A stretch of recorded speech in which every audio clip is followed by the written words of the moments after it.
No worries, for coming along. The information sheet and marketing from Guy indicated that Vanessa McDonald from my office was going to come along. Vanessa is very attractive and female. I'm not. My name is Mark Lillicrap. I'm a solicitor, member of the firm DBL Solicitors. We have a number of offices and have an association with Guy and other gentlemen, other people in the room.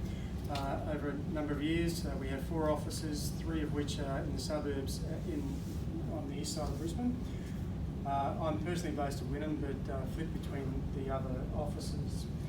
I was just going to talk about a few concepts in relation to the conveyancing and legal side of property transfers. A lot of you are actually in the property industry, so a lot of this might be geared more towards your clients than buyers directly, but certainly any buyers in the room, some of these things will apply to you. Some of the most fundamental things can be the trickiest. In Queensland, as many of you know, we have very much a quick fire system. Real estate agent presents a contract, it's signed, it's done, you've got yourself a house.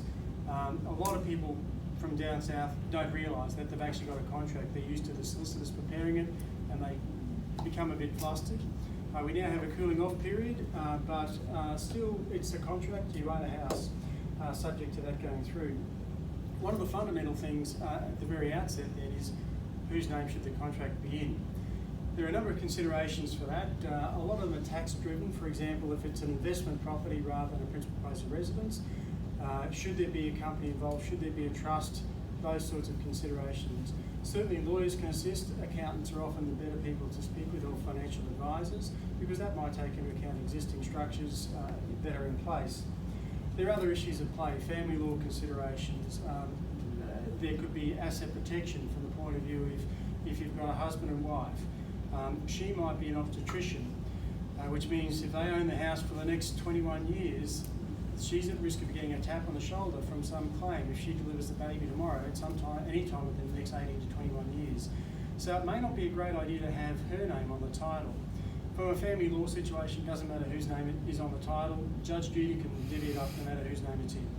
So there's an issue there from asset protection point of view, from an estate planning point of view. Imagine you've got a couple in a second marriage, they both put into the house equally and they don't want the surviving spouse to get the house. If they put it as joint tenants on the death of one of them, it'll go to the survivor automatically, which might be exactly what they want. They might want their half to go to their estate and eventually go to their kids. Then it's not ideal to have it as joint tenants. So those sorts of things sound pretty basic about whose name we're going to put there, but it's fairly fundamental. The general terms of the contract, most people will be familiar with the price, the deposit, billing, interest and finance. So most people are okay with them. Funny things we come across in relation to the deposit, someone says, yeah, I've got pre-approval from Michael for $1 million. So yeah, I'm going to put down $100,000 deposit because I know I'm going to be able to get that from Michael, and the deposit's payable within 7 days.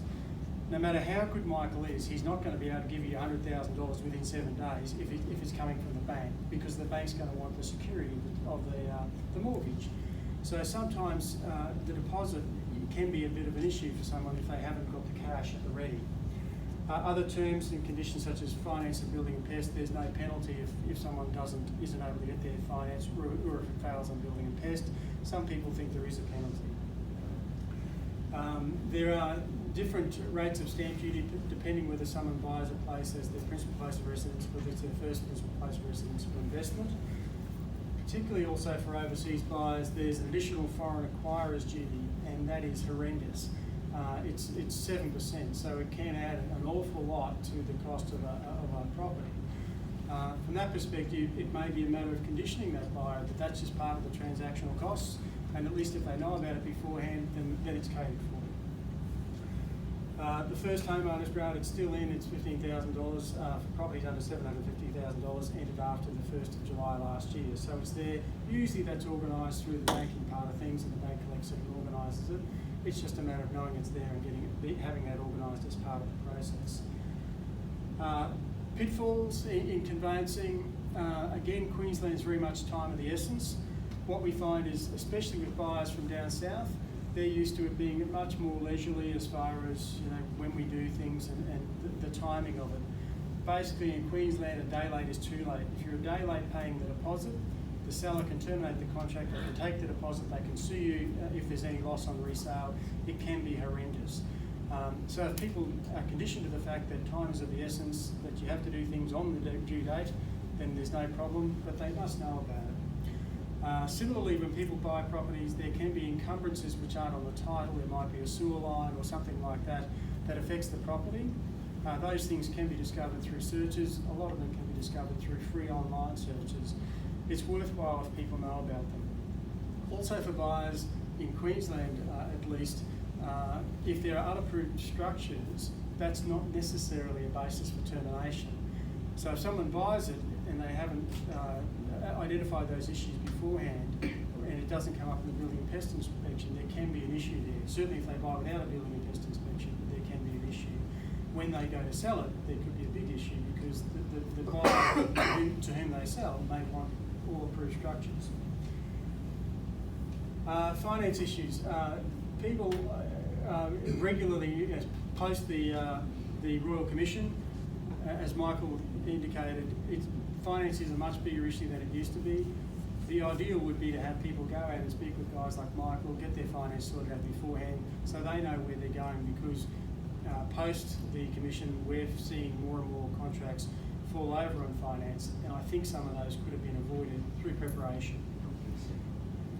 Off-the-plan contracts can have their own traps. Usually there's a fairly limited period of time between when the title issues and when people have to settle. Again, it's being organised. If they're organised and have the bank up to date with all their financials, they're going to be in a situation where they're able to be ready in that short window of 14 days. The biggest thing is having things reviewed prior to signing. So if people are looking to buy a contract, unless they're buying an auction, usually there's a bit of space to have the finance guy look at it, have the accountant look at it, have the lawyer look at it. That sort of planning beforehand makes life a lot easier. And most of those professionals won't charge anything significant to look at those contracts. Not that they're so benevolent, but it's much easier from our perspective to have a smooth sailing conveyance than have something that has hairs all over it from the very outset. Happy to answer questions later or now. You said that there was no opportunity to pull out of a contract if there's unapproved building work. My understanding of the contract is that you're to act reasonably and be satisfied with the building and pest. If a building and pest operator points out that it could be unapproved building work and that client finds and asserts that there is, yep, then there's opportunity to pull out? Yeah, if it shows up in the building and pest inspection, yes, then and they make it a live issue. So if someone's a bit concerned, they could actually direct their building and pest inspector and say, listen, I'm not sure about that pergola. Do you mind giving a comment on that? And sometimes we try and encourage there to be a comment so that the building and pest guy says, that doesn't look as though it's approved, and then we can have it as a live issue to then go to the council. If they don't mention the pergola in the building and pest inspection and we find out later that it's not approved, it makes it much more difficult. So sometimes we might actually point it out and say, we don't think it's approved, can you make it a live issue? And then we're okay. It's part of the building pest inspection process. Yeah, that's right. What about validating the product that people are buying? So if people come to you and they've got a contract on a 4-bed, 2-bath house. As a solicitor, how do you substantiate that it's actually that on council records? It's not a formal part of the search, because I do a lot of building and pest inspections for people buying who are in that position you're talking about, and solicitors haven't found that. That's right. It depends how much money they want to spend beforehand, whether they want to. You can get, depending how old the property is, you can get a copy of the building record search.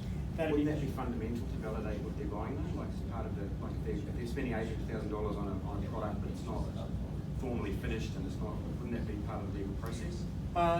Shouldn't it be? You mean not formally, not finished, or well, if it's not certified on council's records, it's not a product. It's marketed 4-bed, 2-bath on realestate.com domain, and the clients in good faith put a contract on that. Yeah. But the reality is, on the local council records, it's unfinished building work because it hasn't got a final inspection certificate. Wouldn't it be incumbent on the solicitor to find that out as part of a search and do it fundamentally, like to tell the client, not rely on the building inspector? Yeah. So what we do. What solicitors should do is they should get a full rate search. Yeah, exactly right. Not compulsory. No, and yeah, you'll get me on my soapbox in a minute. So with with the conveyance process, our job is to try and make sure that buyers are getting what they contracted for. Part of what I think is fundamental to that is getting a full rate search.